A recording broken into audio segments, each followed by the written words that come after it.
All right. Okay, Sheikh Basheer Ahmed joining us on the broadcast. How do you look at this ban placed by the centre on the PFI? Basically, ban is not a ban. Whosoever is working against the interest of the nation, this deserves a ban.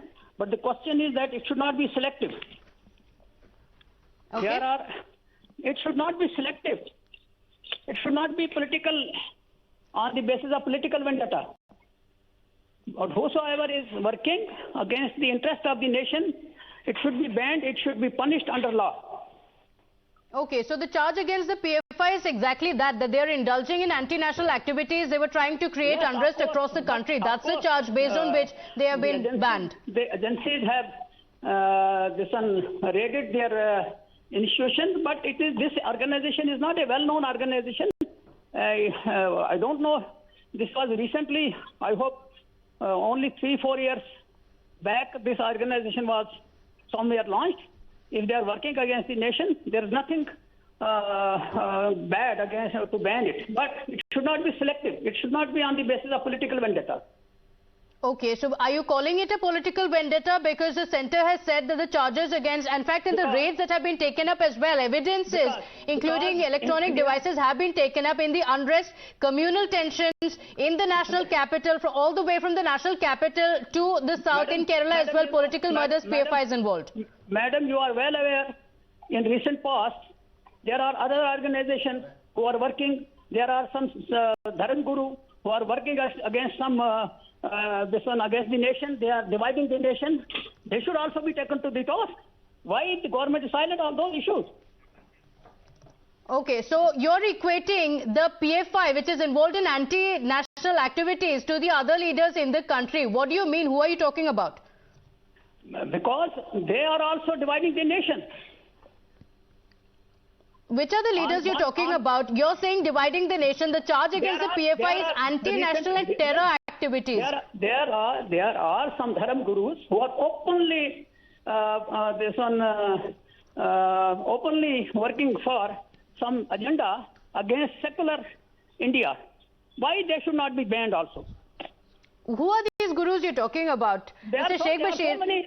I will refer recently in Prayarag, this organization in some states, in Jharkhand or in Uttarakhand, there were some special sessions, and a resolution was passed against in favor of Hindu Rashtra, banning that was published by the Indian Express, this Times of India. Okay.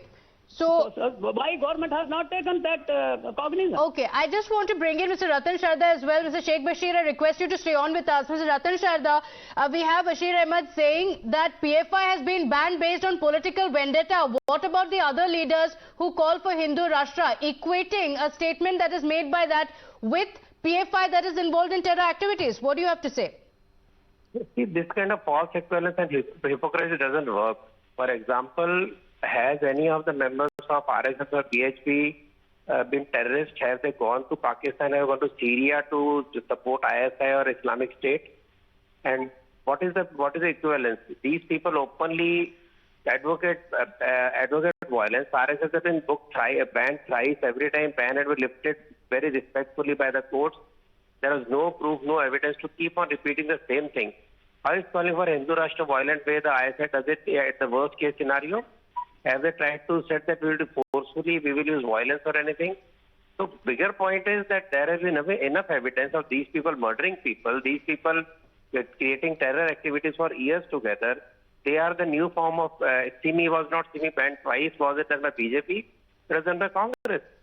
So despite all the evidence, if they keep on claiming there is a political vendetta, I think it is just propaganda that they are doing now, because the ban has been put in after huge effort by the NI, IB and CBI, etc., ED, etc. We know clearly for days this inquiry is going on, and after doing all the putting every evidence together, the ban has been put in.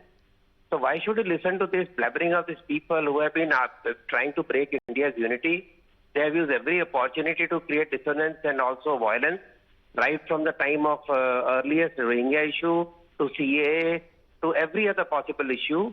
They have murdered people, they have killed people, they have sent people to ISIS to fight for Islamic State. So there's no face to talk about it. They have bombed people. Okay. What are they talking about? They have maimed people, have cut off hands and chopped off people. So they have no right to claim the same equivalence as that of RSS BHP.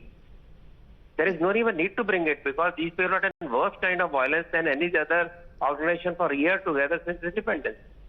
Mr. Basheer Ahmed? Yes, I appreciate this. But the question is, whosoever wants to break India's secular fabric is against India. Whosoever. Whether it is a propaganda, whether it is arms, ammunition. So every person should be punished who is working against the security of the nation. But it should not be selective. Muslim area don't even give that excuse. Those Dharma gurus are also equally responsible. They should not preach this. And they should not be allowed to preach this. They should be taken to the toss also. Why it should be selective?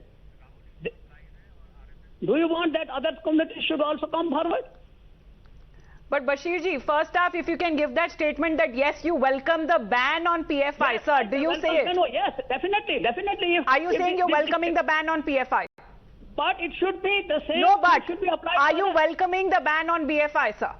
Yes, of course. If they are working against the nation, nobody is allowed. All right, at least you are agreeing to that point. Rahul Ishwar is also joining us here on the broadcast. Mr. RSN Singh is here as well. Rahul, I believe you wanted to say something to Mr. Basheer. Just one submission. I believe Ratan Sharta ji was very kind, saying that it is false equivalence. We should call it by the real word. This is called monkey balancing. See, every nation needs balance, but this is monkey balancing, saying that every time PFI said you have to say RSS on the other side. This is false hyphenation, monkey balancing. I don't belong to RSS. I have a respect for RSS. I'm a Hindu activist. But at the same point of time, Popular Front cannot be equated and compared to any other organization because they have been involved in chopping of hands of a professor. They have been involved in killing of a comrade, a young boy called Abhimanyu. And Kerala's chief minister, the senior most communist leader in India, V.S. Sachudanandan, on record when he as the chief minister said, Popular Front want to convert Kerala at that point of time, Kerala, into an Islamist state in the next 20 years.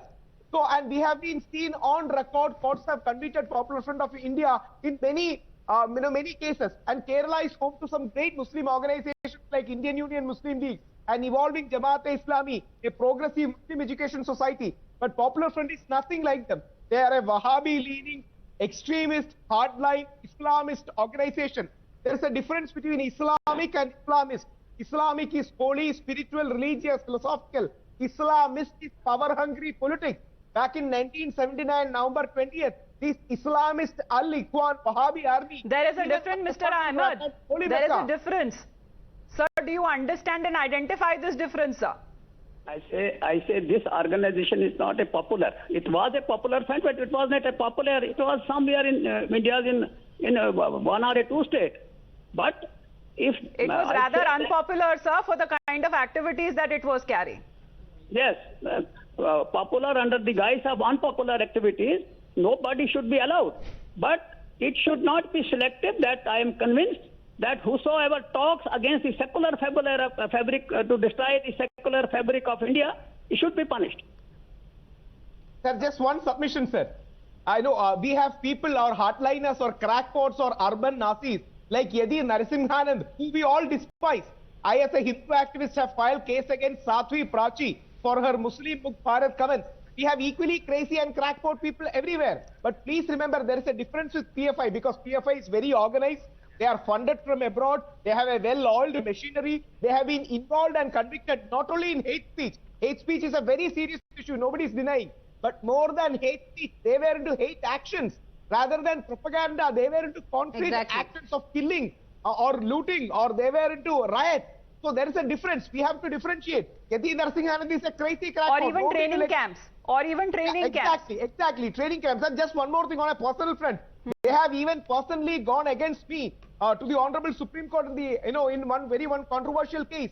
And they are against all kind of moderates, even from Muslim community and Hindu community, because they want their hardline to survive. They want to scare Muslims. They want to say that we are the only saviors of Muslims. They want to say that Indian state is bad. We may have debate about too many things, But saying That's right. The charges against the PFI is much more grave, Mr. Rahul Ishwar, like you're pointing out. Terror activities, political murders. When it comes to the political killings and murders that have also taken place there, that too has found a mention in the notification issued by the government there. Mr. RSS Singh, sir, if you've been talking about what exactly happened with Simi and thereafter the terror activities that were reported in the garb of Indian Mujahideen, sir, it is now the same cover front when it comes to the PFI as well. Now that the PFI has now been banned, the ban does it implement when it comes to another new organization if that surfaces? No, the mutation is will take place in some form or the other, because unless you hit the ideology. And what the the modern media in India has done is that it has exposed the people like just the previous speaker that you had. You think it is being missed out on people, that where does his sympathy and heart lie? And yes, you may call so and so crackpot and so by various names. When you have Ghazwa Hind, there will be crackpots, the so-called crackpots. Tell them to take out this this very Islamic terminology called Ghazwa Hind, and there will be no crackpot. Tell the people of the country that why was this country partitioned, and after that in which period, madam, there was unity between the two communities? Do you remember 1946 elections? How did Kerala, Tamil Nadu, 100% of them voted for the Muslim League? Please don't try to teach me, this unity and secularism. 1946 elections were fought entirely on the issue of creation of Pakistan. And almost 86% of the Muslims of this country voted for Muslim League. 100% in the southern states. And then anybody in a defensive mode, if he says something, you call him a crackpot. Today, PFI, you think PFI and you are, IUML, Jamaat-e-Islami, they are all global jihadi organizations. Now, does this gentleman say that, there should be not... Yes, I also agree, it should not be selective. Today, with PFI, Jamaat-e-Islami should have been banned. Indian Union Muslim League should have been banned. And various other organizations should have been banned. I totally agree. I'm not here in the business of, dishing out. This is India. We are not looking for, we are not looking for, Yes. Darul Hindu. So Mr. Singh, what you're saying is like the ban was placed on Simi, immediately after that there were other organizations that came up, PFI being one of them. So a mere ban on the PFI will not be enough. Rahul Ishwar wanted to come in here. Yes. Just one humble submission. I respect and admire RSS Singh and his passion, but I would like to only submit one point. You are nobody to call anybody a crackpot. People are just defending themselves. But only one concept called Ghazwa Hind. But only one. Please don't do that. Ghazwa Hind is totally you can't call a lady a... Ghazwa Hind is absolutely condemnable, atrocious. But if somebody is opposing Har Ghar Tiranga, what should we call him?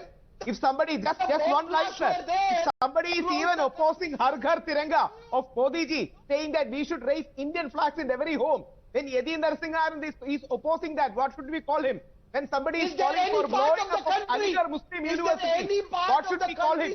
When people are calling for Muslim jihadism, what should we call him? When people are saying that Mahatma Gandhi should have been killed earlier... Well, of course, there might be very opposing views here right now, but I guess we can come to a point when we all agree when it comes to the ban on the PFI. That was something that was long due, that a demand that has been kept forth, and within a week of the mega raids that were being conducted, the PFI finally has been banned by the government of India. Mr. Singh and Rahul Ishwar, thank you very much for joining us here on the broadcast. Quickly.